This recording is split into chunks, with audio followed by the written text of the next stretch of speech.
আসসালামু আলাইকুম। দেশ বিদেশ টিভি থেকে হুসেন বলছি। আমার চ্যানেলে সবাইকে স্বাগত। দেশের আইন শৃঙ্খলা পরিস্থিতি খুব ভালো নেই, এটা সবাই জানেন।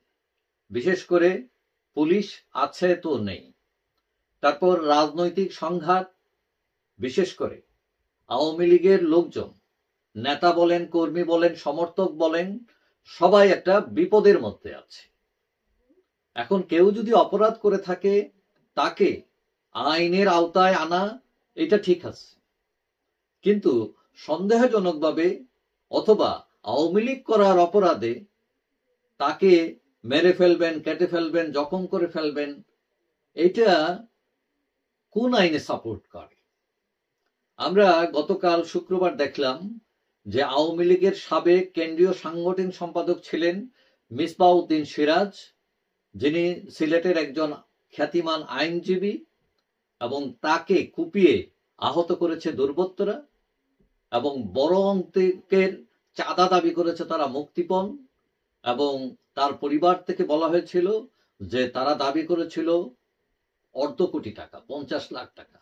তবে কত টাকা দিয়ে তারা তাকে ফিরে পেলেন সেটা কেউ জানে না, কারণ তাকে অসুস্থ অবস্থায় উদ্ধার করা হয়েছে রাত 3টার সময়, এবং পরে তারা চিকিৎসা নেন একটা হাসপাতালে, এবং সেই হাসপাতাল থেকে পুরোপুরি পরিবার আবার নিরুদ্দেশ হয়ে যান। মানে এতটাই ভয়ে আছে পরিবার যে তারা কোনো জায়গায় সেফ ফিল করতে পারছে না। এখন মিসবাহউদ্দিন সিরাজ, তিনি এতদিন আত্মগোপনে ছিলেন, তিনি বিদেশে যাননি, দেশেই ছিলেন, এবং তিনি ভয়ে বাসায় থাকতেন না, অন্য একটা বাসায় গিয়ে থাকতেন।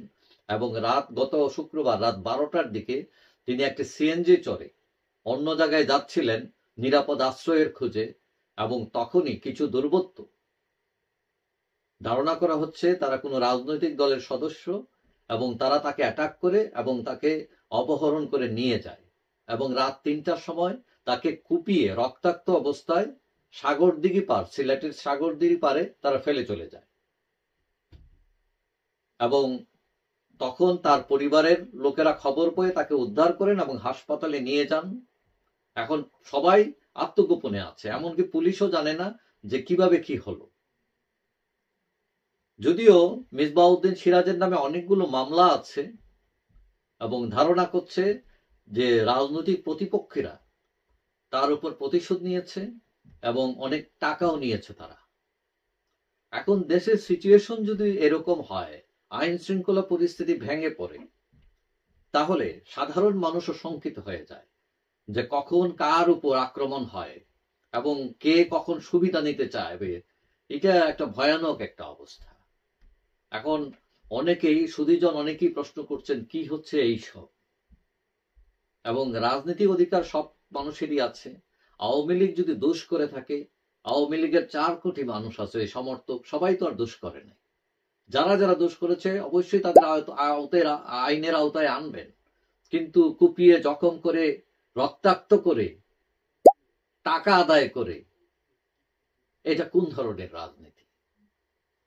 যাই হোক, সবাই ভালো থাকবেন। আশা করি সরকার ব্যবস্থা নেবে এবং সব মানুষের যাতে আইনের অধীনে থাকতে পারে, কেউ যেন আইন হাতে না নেয়, এবং যারাই নেয় সে যে দলেরই হোক না কেন তার বিরুদ্ধে যাতে সরকার ব্যবস্থা নেয়।